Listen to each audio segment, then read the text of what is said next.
This episode is brought to you by Vocalpoint, premier podcast platform that curates and deliver a wide range of engaging, informative, and thought-provoking podcasts. Explore a diverse selection of shows across various genres, including technology, personal development, and entertainment, culture, and more.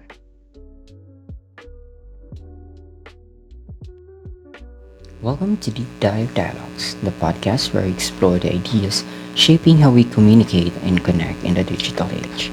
I'm Wayne, your first host. And I'm Dan Hill. If you ever wondered why some online interaction feels incredibly personal or even better than face-to-face conversations, today's episode is for you. We'll explore two fascinating theories: social information processing theory and the hyperpersonal perspective. These theories go beyond just explaining how we text or DM. They reveal the psychology behind our online interactions. So, grab your headphones and let's dive in. Let's start with a question for our listeners. Have you ever felt closer to someone online that you do to people you see every day? It might sound strange, but it happens more often than you think. And that's because of how digital communication has evolved. Platforms like Instagram, WhatsApp, and even gaming communities allow us to connect in ways that weren't possible a few decades ago. Absolutely, and that's where these two theories come in. Joseph Walter developed social information processing theory to explain how relationships grow online despite the lack of nonverbal cues like facial expressions or body language. And the hyperpersonal perspective builds on that, showing how these relationships can sometimes feel even deeper than face-to-face ones. It's like when you feel like someone really gets you to just a string of a text. That's because we adapt. When one form of communication is missing, we find ways to compensate. Before we go too deep, let's set the stage by explaining these theories step by step. So, let's talk about social information processing theory. The big question is answers. How do we form a relationship when we're limited to just words in a screen? Great point! When Joseph Walter introduced SIP in the 1990s, the internet was still in its early stages, but his theory has stood the test of time because it highlights how people use the tools they have, like tone and text or emojis, to build meaningful connections. Let's break it down further. In face-to-face communication, you pick up on things like a smile, a nod, or even a change in someone's tone of voice. But online, you rely on things like timing. How fast someone replies can signal interest or enthusiasm. Language.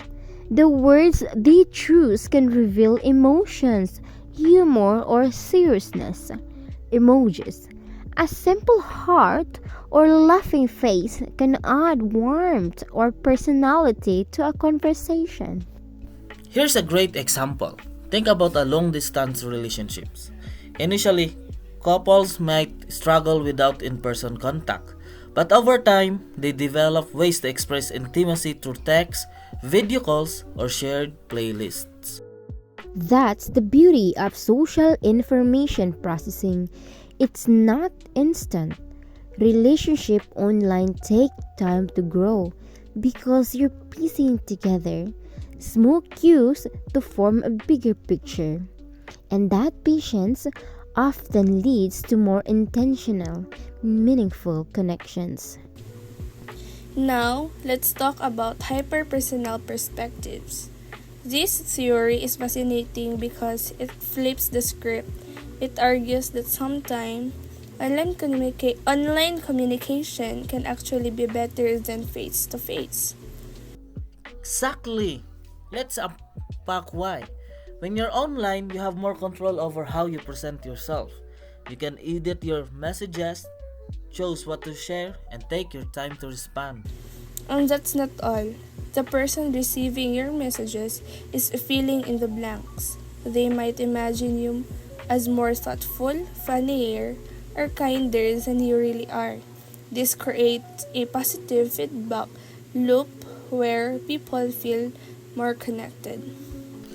Let's give an example. Imagine someone meeting their significant others on dating app.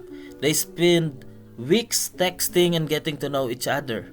By the time they meet in person, they feel like they already know everything about each other, even though they never meet face to face.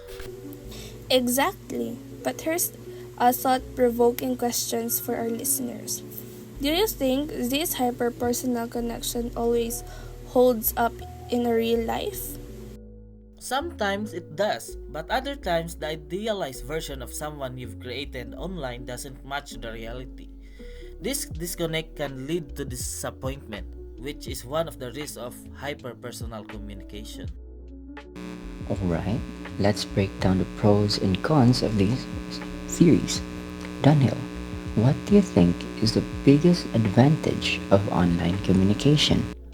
For me, it's accessibility. You can connect with anyone, anywhere, regardless of distance. This is especially valuable for people who might struggle with face-to-face interactions, like introverts or those with social anxiety. Agreed. Online spaces also allow for deeper, more focused conversations. For example, in forums or support groups, people often feel safe sharing their experiences without fear of judgment. But here's the downside. Misinterpretation is a big issue. People can hide behind a screen and create a completely false identity, leading to issues like catfishing. And even when there's no deception, there's the risk of over idealization. You might build someone up in your mind only to feel let down when you meet them in person.